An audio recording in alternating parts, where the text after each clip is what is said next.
नाही अधिकारी काम करणार अधिकारी तुमच्यावर बसले ना तर आपल्याला भविष्याचे चांगलं कंटिन्यू होणार. आज आपण आपली मीटिंग 3 दिवस झाले सर्वसाधारण म्हणजे आपल्या तुम्ही एकच काम करा.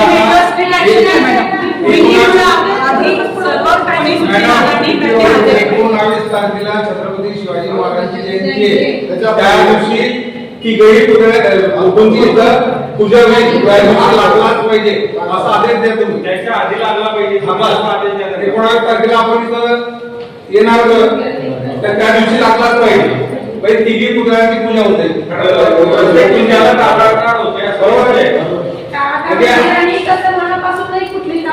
इथून 8 दिवस आहे. 8 दिवसात तो 18 तारखेला इथं ते लागलंच पाहिजे म्हणून. किती वापर झालेला आहे आपल्याला ते एक्झॅक्टली कळेल. वापर होतोय की नाही त्याचे प्रमाण